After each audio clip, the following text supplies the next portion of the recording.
Talsek to the moon ang bantay ni Jordan Clarkson. Ganado si JC mga bro, nginitian lang ni Kabayan ang maangas na player sa kalaban. Isang fan mga bro ni Ben Simmons ang pinatato sa dibdib ang 3-time All-Star. Grabe, ibang klase ang ginawa na to ng diehard fan ni Ben 10 na kahit si Simmons ay hindi makapaniwala sa ginawa ng fan na to. Bilang kapalit mga bro, binigyan na lang ng t-shirt ni Ben Simmons etong fan. Pero syempre hindi nakaligtas yan sa pangungutya ng iba at pinagtawanan ng pagpapatato niya ng mukha ni Ben 10 sa dibdib. May nagsabi na weird daw na ipatato ang mukha ni Ben Simmons. May ilan din namang nagsabi na bakit si Ben 10 pa. Well, anong masasabi nyo sa ginawa na to ng diehard fan ni Simmons? Muntik naman mauwi sa gulo ang laban ng Houston at San Antonio na magkagirian sa ilalim etong rookie na si Amen Thompson at etong roadman ng Spurs na si Sohan. Agawan sa pwesto sa ilalim mga bro na nauwi sa ipitan ng braso. Natamaan pa sa mukha si Sohan. Napasugod dyan ang teammate niyang si Zach Collins na agad din namang nakahawian si Dillon Brooks. Pares tuloy silang natawagan ng technical foul. Eto naman mga bro, alamik pinisi ang player ng Houston. Walang tumama pero grabe sa pag-acting.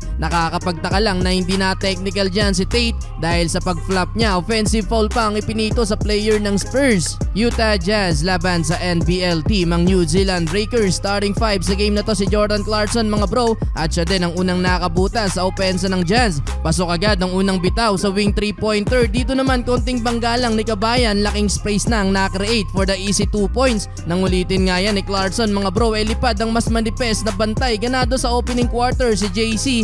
Gandang alley-oop play para kay Lauri Markkanen. Wala nang nagawa dyan ang kalaban. 10 points agad ang hawak na lamang ng Utah under 7 minutes of action. Bago ilabas si Clarkson, nakapagtala pa to ng isa pang assist at pull-up jumper. Tumotal ng team high 7 points, 3 rebounds at 3 assists si Clarkson sa opening quarter while shooting 3 of 4 sa field at may positive 11 pa. 6 points naman para kay Markkanen. Coming off the bench, umambag pa ng 6 points si Colin Sexton at OJ Agbaji. Dahil dyan, pumalo pa ng 20 puntos ang inilamang ng home team, 31-11 end of first quarter. Second quarter, showtime na showtime si John Collins. Mga bro, gandang pampagana ng crowd para sa Utah. Siya din ang unang nakapagdala ng double figure sa home team, shooting perfect 5 of 5 sa field. Under 8 minute mark nang ibinalik si Clarkson. Pangiti-ngiti lang si Kabayan at mukhang nakatrastukan pa ang player sa kalaban. Matapos ma-foul sa play na to, hataw pa din si Lauri Markkanen. Masyadong malaki kumpara sa bantay niya dito. Bago matapos ang quarter, nakapagdala pa ng 3 points si Jordan Clarkson. Double digit na din para sa kanya with 12 points. Abante pa din ng double figure ang home team, 59-43.